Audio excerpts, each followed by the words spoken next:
Mira, yo creo que es muy interesante tu pregunta y me da la oportunidad para contestar cuál es la finalidad del libro. Efectivamente, durante estos 5 años y meses que me tardé haciendo la investigación periodística, fui teniendo información tan picante, por llamarlo de alguna manera, tan interesante, como que el avionazo en el que murió Juan Camilo Muriño fue un atentado del narco y no un accidente. Pero como mi interés era no hacer un escándalo, una nota de escándalo, sino realmente indagar de fondo la verdad, pues tuve que combatir en ese momento este hecho en alguna noticia de Reporte Índigo, por ejemplo, que es el medio de comunicación donde trabajo. Me hubiera quedado yo misma un poco con la carga, con la culpa de si el trabajo periodístico estaba totalmente terminado como para hacer una revelación así. Hoy, 5 años después de esta investigación, te puedo afirmar que todos los datos que vienen en ese libro fueron absolutamente corroborados una y otra vez antes de ser publicados. Es decir, el libro no tiene la finalidad de ser una sensación de momento, un chispazo. Así es, los hallazgos que fui haciendo a lo largo de estos poco más de 5 años de investigación, pese a que cuando los fui encontrando me parecieron evidentemente noticiosos, que si se publicaban en ese momento hubieran sido chispazos o flamazos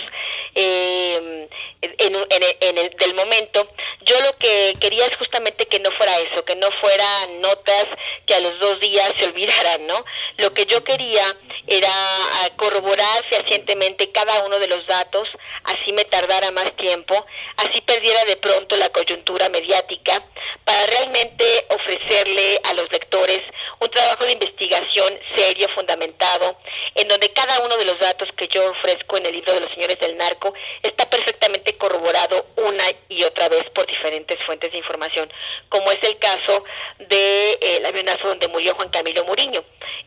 Yo tuve la información primero por parte de gente vinculada justamente al Mayo Zambada, pero después pude corroborarlo con amigos, incluso con familiares del propio Juan Camilo Muriño. Entonces, eso tarda y se lleva mucho más tiempo que la coyuntura permite. Lo que me llama la atención es que igual son 5 años en donde, pues por supuesto que el oficio periodístico hace que se filtre que tal o cual persona anda rascando por aquí o por allá. Anabel, ¿no recibiste bloqueos durante este tiempo, bloqueos por parte de la gente que está en el gobierno o incluso del mismo narco para que no siguieras adelante con tus investigaciones? No, en realidad no, e incluso te diría que mi investigación llegó a ser tan abierta que, por ejemplo, pude enviar algunos cuestionarios a algunos narcotraficantes renombrados que recibieron los cuestionarios, no acepta, porque yo estaba solicitando entrevistas, ¿no? No me dieron la entrevista, siempre dijeron que sí aceptaban, que después, y pues esa coyuntura nunca se dio. Sin embargo, a través de gente ligados a ellos, de estos mensajeros con quienes yo mandé los cuestionarios, pues iba teniendo yo respuestas poco a poco, y además de otras fuentes de información, policíacas, militares, de inteligencia del gobierno de Estados Unidos, ¿no?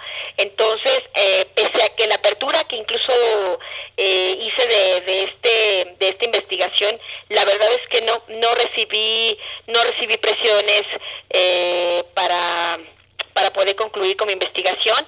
Creo que fui discreta, ¿no? Por ejemplo, en estas investigaciones sobre empresarios, sobre funcionarios públicos del gobierno de Felipe Calderón, creo que en realidad eran los temas más riesgosos, más delicados, porque como quiera que sea hablar del Chapo, del Mayo, esta gente está acostumbrada a que hablen de ellos, está acostumbrada a que hablen mal de ellos, que se les cuestione, son delincuentes públicos, pero aquellos delincuentes que han permanecido en el anonimato y que son revelados en el libro, son realmente los que más les preocuparía que saliera a la luz pública esta investigación, y fue de quienes más me cuidé de que no se supiera que yo estaba haciendo esta investigación. Entonces, como periodista, no te cuidaste de los malos, de los malos históricamente, los narcos. Pues dijéramos de los malos públicos, me cuida más de los malos anónimos. Oye, bueno, pues, hablaste, te contactaste, incluso conviviste muy cercano a gente peligrosa de ambos bandos. ¿Hubo algún momento en el que tu olfato periodístico te decía hay que pararle, están en riesgo tal o cual cosa? ¿Llegaste en algún momento de pensar en parar tu investigación?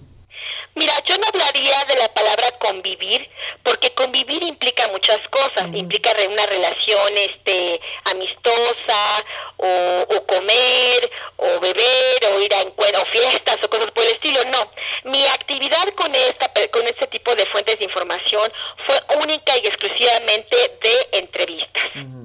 Te diría que ni siquiera llegó a ser ni una comida ni un sándwich, fue netamente entrevistas, donde hubo por supuesto muchas tazas de café de por medio, ¿no?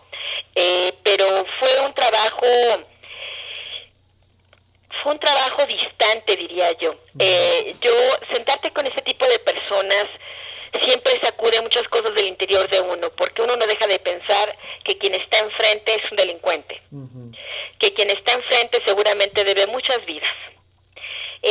La única justificación que yo encontraba en mi propia conciencia para estar ahí sentada era para revelar, documentar con nombre y apellido la información que yo iba obteniendo.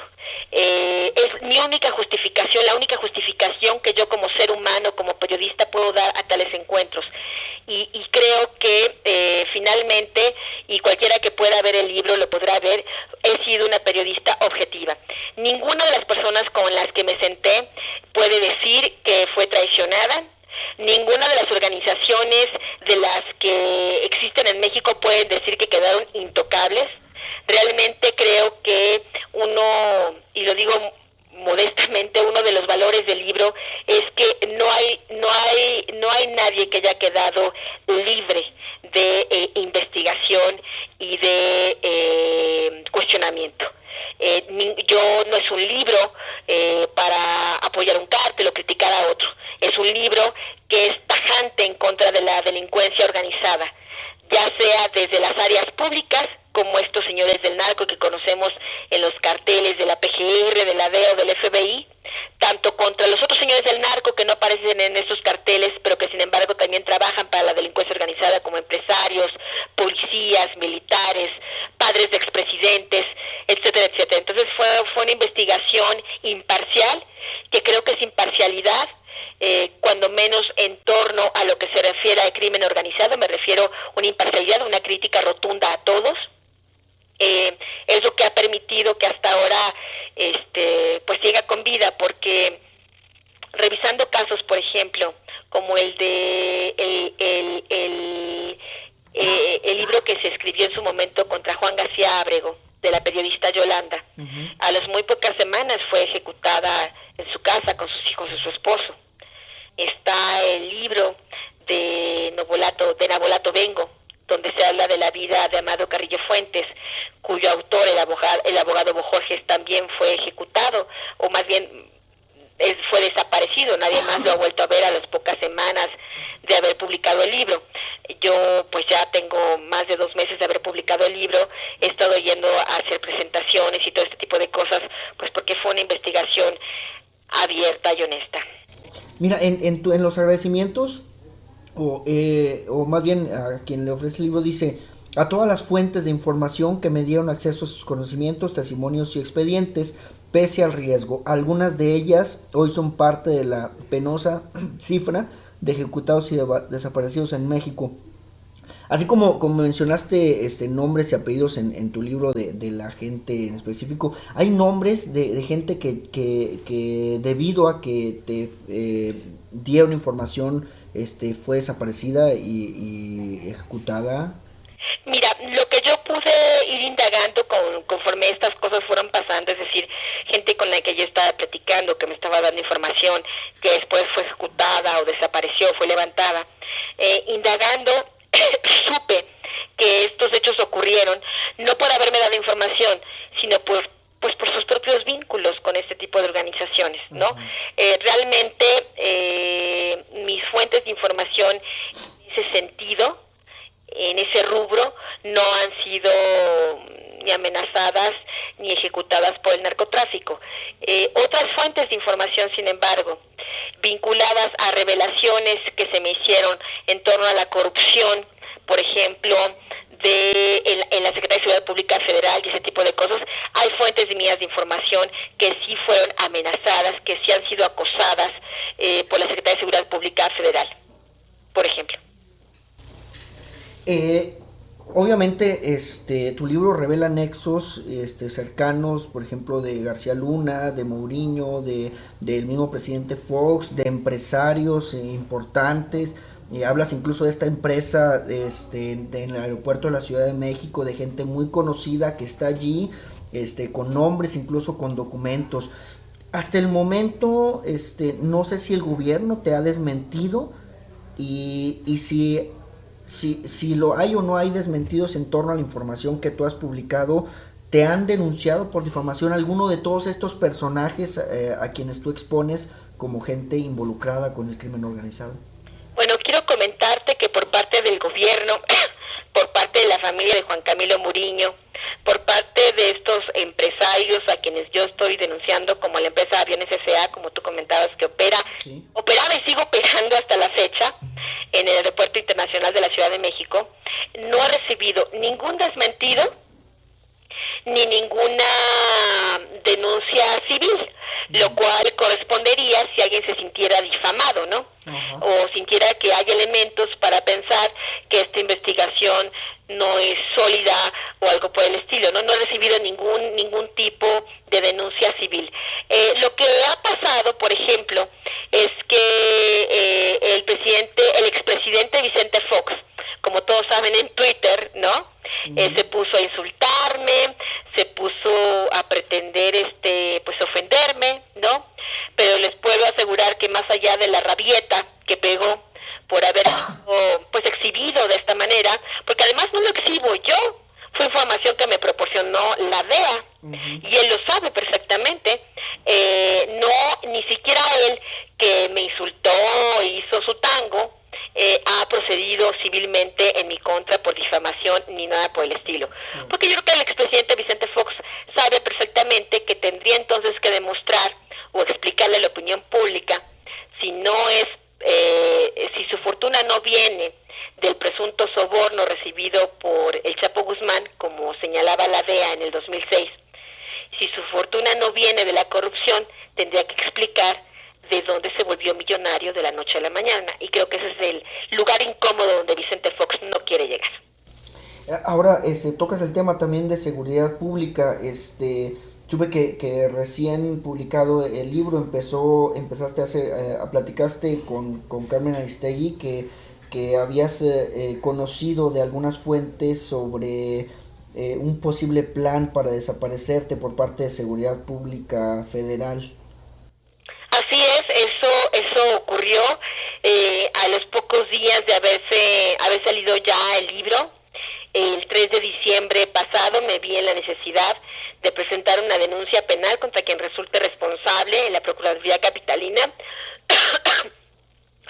dado que efectivamente tuve información de fuentes muy confiables de que presuntamente se estaba orquestando desde la oficina de Genaro García Luna y Luis Cárdenas Palomino un atentado de muerte en mi contra, lo cual por supuesto pues es inadmisible, ¿no? Y por supuesto me dio miedo y decidí hacer el asunto público, ¿no? Me pareció que callar no solo ponía en riesgo mi vida y la de mi familia, sino también ponía en riesgo pues que si algo me pasaba quedara impune, ¿no? Claro, y ellos en contraparte la Secretaría de Seguridad Pública te ofreció protección, tengo entendido.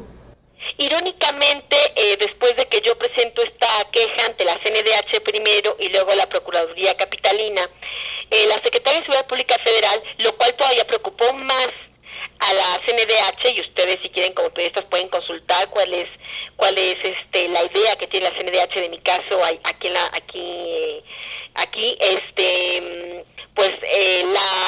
Secretaría de Seguridad Pública Federal difundió a los medios que ellos me habían ofrecido ya protección, seguridad, y que yo no la había querido aceptar.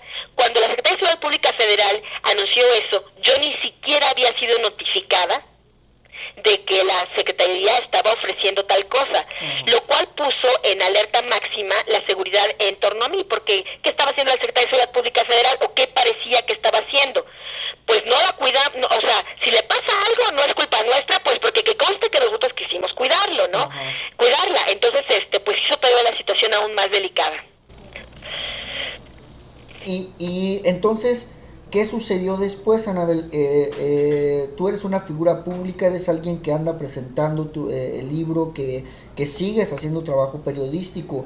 ¿Cómo estás cuidándote en este caso de ese tipo de amenazas o de cualquiera otras que pudieran llegar por lo que estás revelando en tu libro?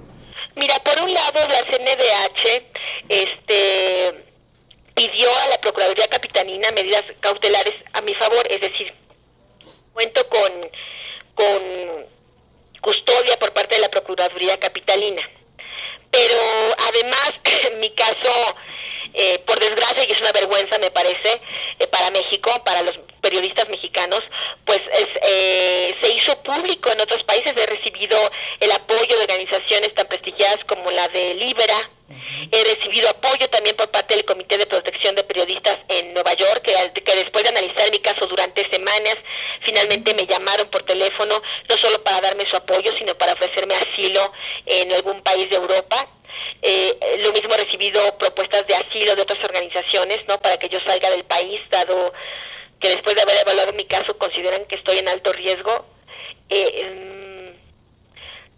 Yo creo que lo que me mantiene en pie, lo que me mantiene seguir trabajando todos los días, porque no he tenido mi ejercicio periodístico, bueno, además de que estoy en la promoción del libro, en las presentaciones, pues yo estoy en el día a día, como todos sabemos, ¿no?, como todos nosotros que somos periodistas, ¿no?, tras la nota, ¿no?, claro, trabajando para Reporte Índigo, trato de seguir haciendo mi tarea con la mayor normalidad que se puede, ¿no? Yo creo, sin querer sonar irresponsable o suicida o qué sé yo, ¿no?, que si los periodistas que estamos convencidos de que se tiene que combatir al narcotráfico y a la corrupción que lo solapa, si damos un paso atrás, si nos vamos y tiramos la toalla, si rehusamos, nos negamos a hacer nuestro trabajo como debe ser, creo que estamos condenando a los periodistas de las próximas generaciones a ser esclavos del poder y de la corrupción, a tener que callar porque no se puede hablar. Yo me he quedado en México y estoy yendo a cualquier lugar donde me inviten, yo encantada voy a presentar mi libro, como una pequeña muestra, como un muy, muy pequeño y modesto ejemplo de que sí se puede, de que podemos denunciar las cosas, de que el periodismo de investigación se puede ejercer con responsabilidad, con ética y con sustento. Es lo que yo he querido demostrar. Hasta ahora yo decidí permanecer en México. Es mi decisión y pienso seguirla y pienso seguir con ella. La verdad es que no quiero rendirme. Realmente por mi propia formación, por mi propia educación, la libertad de expresión es mía. Si yo le adjudico a alguien más un poder sobre mí,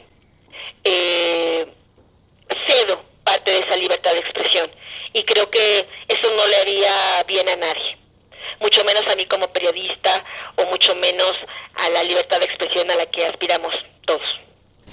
¿Cómo vives, Anabel? ¿Cómo vives quehacer diario periodístico bajo la sombra de la posible amenaza y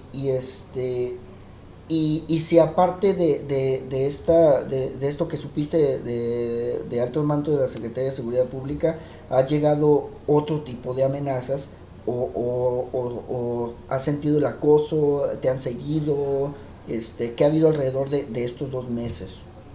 Mira, en estos 2 meses, además de este señalamiento, después por otras fuentes de información, incluso tuve que ampliar mi declaración ministerial, tuve información de que de que eso presuntamente sí se estaba orquestando, y sí tuve la corroboración de, oye, sí se está orquestando, ¿no? Por otra parte, en este tiempo hubo un incidente ahí que ocurrió con mi familia, que la Procuraduría del Estado de México está investigando para saber si está ligado a las amenazas que recibí o no. Y bueno, como vivo con la convicción y con la fortaleza interna de que esto es lo que tengo que hacer, de que es lo correcto. Yo sabía, no puedo decir que no, que el libro podría tener consecuencias. Sabía que estaba yo enfrentándome a un poder muy importante, un poder más importante que el narcotráfico mismo, el poder de la impunidad. El poder que muchos de estos hombres que actúan como narcotraficantes públicos o como narcotraficantes anónimos, que sienten que son dueños de todo, que como en toda esta década, en esta última década, han hecho lo que se les ha dado la gana, piensan que son dueños de la vida, de la pluma, de la voz, de la voluntad de los demás. Y realmente estoy convencida de que no es así, no de la mía, no de muchos periodistas que tratamos día a día de hacer nuestro trabajo. Y vivo con miedo, claro que sí, claro que vivo con miedo. Soy madre de familia, no soy huérfana. Tengo mucho que perder. Si yo lo evalúo fríamente, claro que tengo mucho que perder. Y tal vez poco que ganar. Mucha gente me dice, Yanabel, es que lo que estás haciendo no tiene sentido. No vas a ganar nada. No se gana nada con lo que estás haciendo. Nadie te lo va a agradecer. Si te pasa algo, la gente lo recordará 2, 3 días y la nota que sigue. Pero no me interesa hacer no me interesa un obituario, por supuesto. No me interesa tampoco fama, ni mucho menos. Yo estoy convencida de lo que estoy haciendo. Sé que porque ha habido en el mundo personas convencidas de lo que hacen, las cosas han llegado a cambiar poco a poco. Y así como yo, hay muchos otros periodistas que estamos convencidos de que el periodismo hoy en México es una profesión de alto riesgo. Los vemos con los más de 61 periodistas ejecutados del año 2000 a 2010, por lo menos, ¿no? Pero estamos convencidos de que se tiene que hacer esto. Yo estoy convencida de hacer esto y tengo la fe de que yo no he hecho nada malo. Si hacer un periodismo de investigación, si denunciar a los corruptos de este país que mantienen vivos a estos narcotraficantes, que los alimentan con su poder, con su dinero, clavándoles el dinero, si eso es estar mal, pues entonces, ¿qué es lo correcto? Yo sé que estoy haciendo lo correcto y estoy confiada en que hacer lo correcto no debe conllevar a resultados negativos. ¿Cuánta gente tienes que te está cuidando, que te está custodiando, y si estás usando protección de chaleco antibalas o algo así? No podría yo dar más detalles sobre cómo es mi custodia o ese tipo de cosas, pues justamente para no dar más información de la debida, si me lo permites. Sí, no te preocupes. Oye, quisiera tocar un caso en específico que concierne a Coahuila, de parte de lo que, como inicias tu libro, en la primera parte donde hablas de Jesús Vitarta Fish, operador de Los Carrillo en Sudamérica. Hablas de que él, de luego que fue detenido, entró al programa de Testigos Protegidos y que actualmente se encuentra operando en La Laguna, en la parte de Durango, ¿no? Empresario ganadero y de gasolina y proveedores de Alianza para el Campo y esto, ¿no? Pero bueno, pues nos concierne porque es muy cercano a nuestro estado. Incluso, bueno, pues, La Laguna y Durango están muy ligados, y sobre todo por la problemática que estamos viviendo, que es ahí donde se está generando más la violencia. Dentro de la investigación que tiene el libro, ¿hay algo más que tú hayas encontrado de allí, de La Laguna, de lo que está pasando en La Laguna, y de que nos dé una lectura de cómo vamos a estar o cómo vamos a seguir estando aquí en Coahuila? Mira, me parece que, bueno, yo lo que narro en el libro es muy claro, ¿no? Esta información sobre Vitarta Fish, además de la información que ya había pública, hay declaraciones ministeriales directas en su contra, que son las que yo revelo en el libro, que no habían sido conocidas, ¿no? Por ejemplo, de los encuentros de Vitarta Fish con Amado Carrillo Fuentes, de que precisamente estaban juntos ellos dos, el Arabito le dicen, ¿no? Carrillo Fuentes fue enterado de que el cardenal Juan Jesús Posadas Ocampo había sido asesinado en el aeropuerto internacional de la ciudad de Guadalajara, ¿no? Están estos testimonios como este hombre era muy cercano, ¿no?, a él. Este hombre hoy tiene, pese a toda esta mala reputación, pese a después los eventos públicos que se supieron sobre de él, las investigaciones que empezaron en su contra, ¿no? Es increíble pues que el señor sigue teniendo sus relaciones empresariales, ¿no? Con hombres como Jaime Camil, padre, ¿no? Empresarios tan importantes como él, ¿no? Entonces, a mí me sorprende y no deja de escandalizarme esta impunidad que impera en todos estos círculos de poder, ¿no? Finalmente, uno como periodista no es juez, pero ahí están los elementos. Y uno se pregunta qué hizo la autoridad al respecto de esos elementos. Hoy el señor vuelve a ser un empresario, ¿no? Trabaja con el propio gobierno federal. ¿Con qué calidad? Es lo que uno se pregunta, ¿no? A ver, gobierno, de acuerdo, está libre. Con todos esos malos antecedentes, ¿tú todavía lo pones como proveedor tuyo? Es ahí donde uno se pregunta, ¿dónde empieza? ¿Cómo se ha ido borrando esta línea de los narcotraficantes o de la gente vinculada a delincuencia organizada que actúa fuera del Estado, y aquella que actúa dentro del Estado? Es esa pequeña línea donde todo se borra y donde todo se revuelve. Me parece que lo que está pasando en La Laguna, donde cada vez aumentan más pues los secuestros, ¿no?, los asesinatos,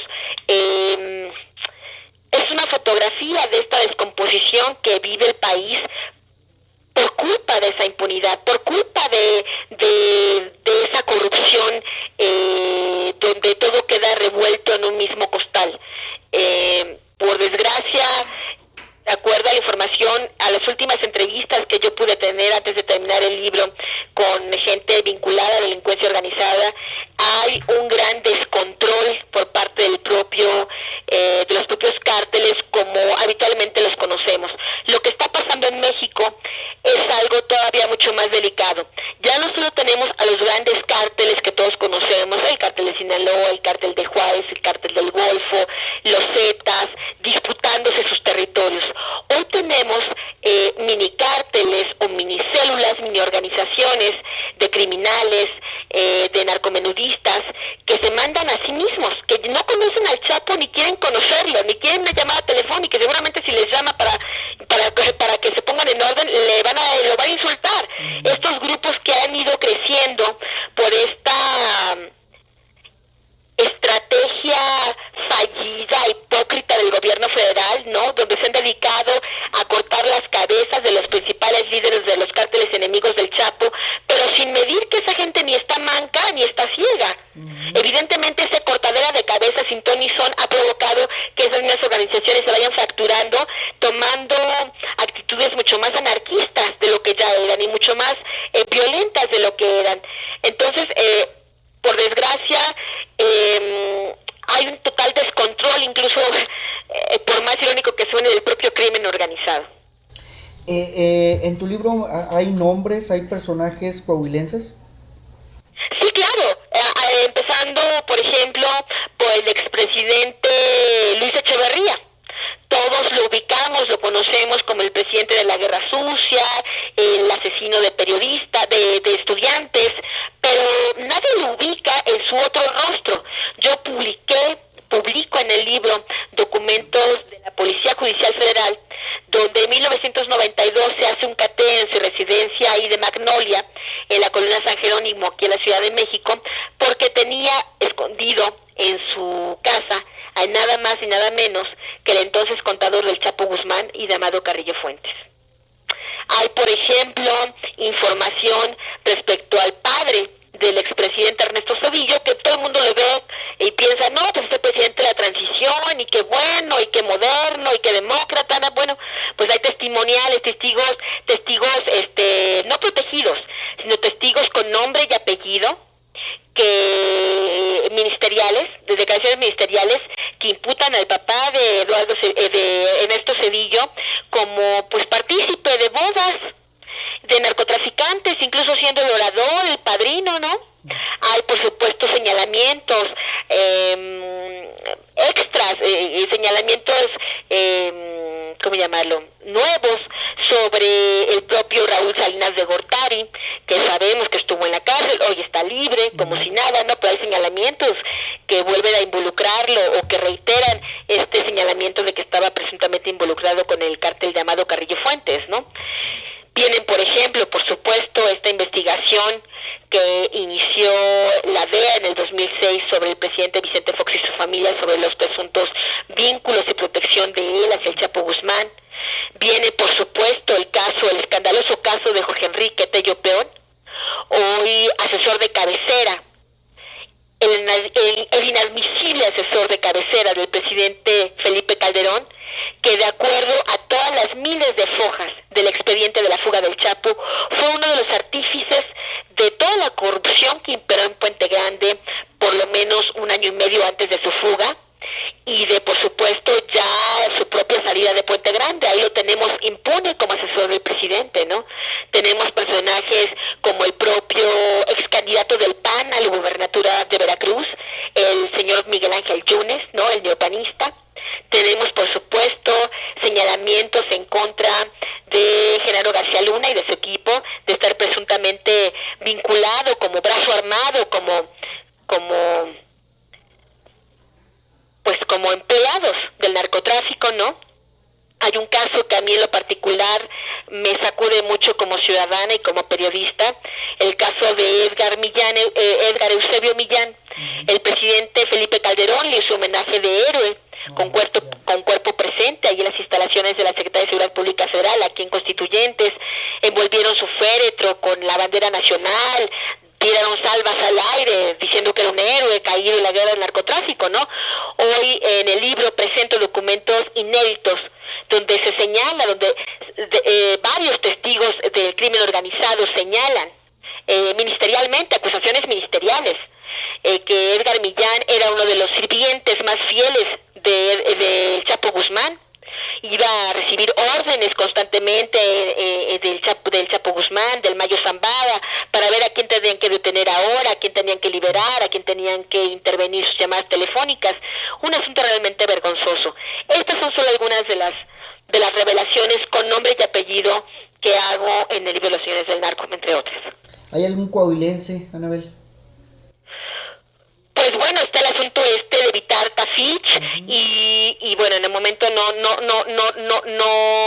lo tengo muy presente en la memoria, pero sin duda deben estar ahí sus nombres ahí en el libro.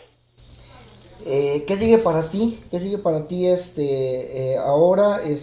¿Vas a seguir investigando sobre este tipo de temas?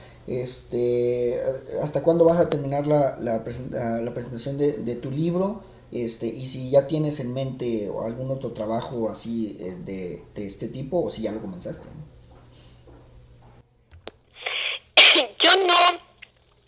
A mí no me gusta escribir. Realmente no creo que haya periodistas a los que nos guste. Si bien es cierto que es un tema que está de moda, ¿no?, que está en boga, es un tema muy triste, muy indignante. Pero mientras siga habiendo información al respecto, pues ni modo de guardarme, la verdad voy a tener que seguirla publicando, porque yo creo que lo peor que podemos hacer como periodistas es guardar silencio.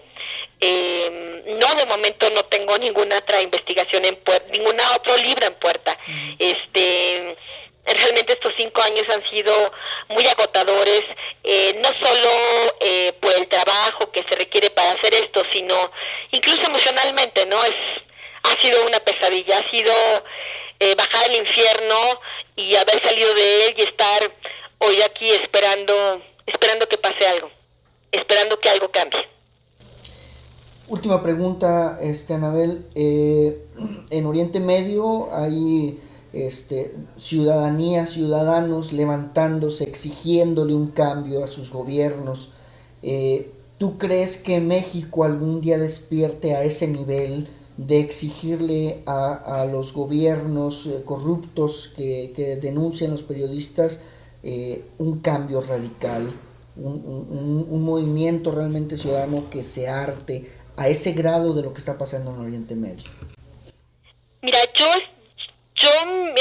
pues mi esperanza está en ello, ¿no? porque definitivamente pensar que estos señores del narco van a cambiar, van a salir a confesar sus pecados y se van a autoencerrar en la cárcel, pues eso es una utopía, eso no va a suceder jamás. Estos señores sienten, creen tontamente, hay que decirlo, que algo están ganando en este río revuelto. No se dan cuenta que incluso ellos pierden en esta absurda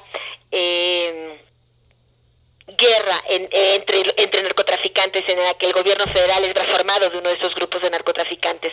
No se dan cuenta que con toda esta violencia nadie gana, ni siquiera ellos, porque como quiera que sea, aquí viven ellos, aquí tienen su nefasto negocio, aquí tienen a sus familias, aquí tienen también sus vidas.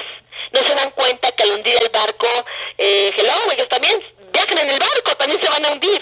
No se dan cuenta. Así que esperar que ellos hagan algo, no lo van a hacer. Solo nos queda a la ciudadanía hacer acciones responsables. Yo, por supuesto, jamás invitaré a la gente, oigan, salgan y enfréntense con los narcotraficantes. No, sino ir empezando por una cultura de legalidad. Te voy a decir que es lo único que me preocupa, que la cultura del miedo se está enraizando en México y que por desgracia en muchos sentidos el gobierno lo alienta.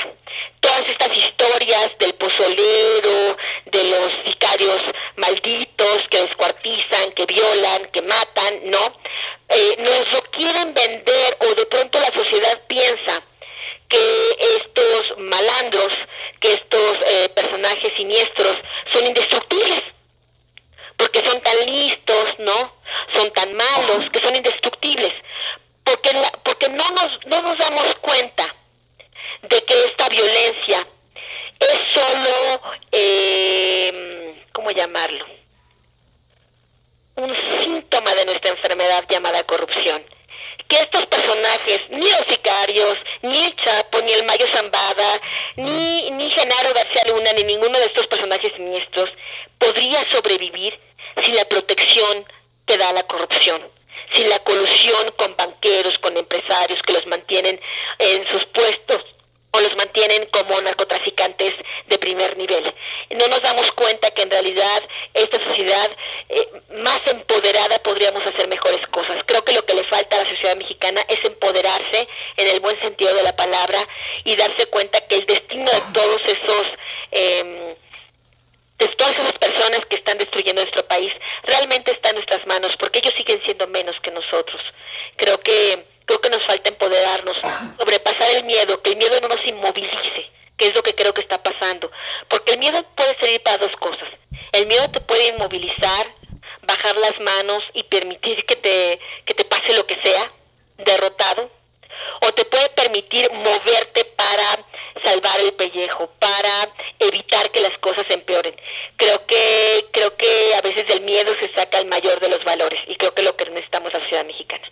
Ojalá que tuviéramos movimientos pacíficos, reclamos pacíficos de la sociedad, de ya basta a esta mafia, a este narcoestado en el que estamos metidos. México no está en mucho más que en un estado fallido, está en un narcoestado.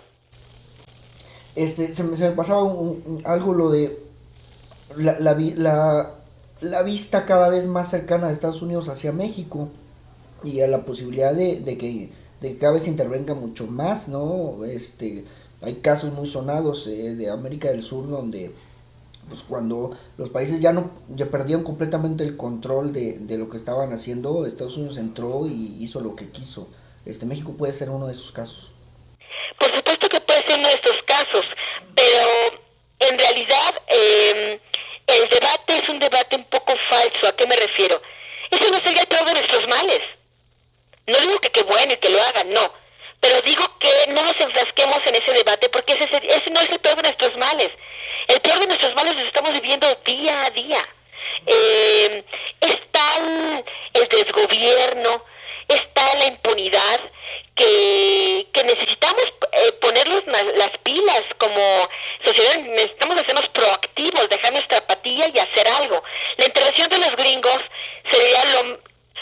no sería lo más malo que podría pasarnos. Lo más malo yo creo que está por venir si no hacemos nada como sociedad. Y está por venir, me refiero en todos estos grupos de narcomenudistas, de pequeñas células que operan en total anarquía.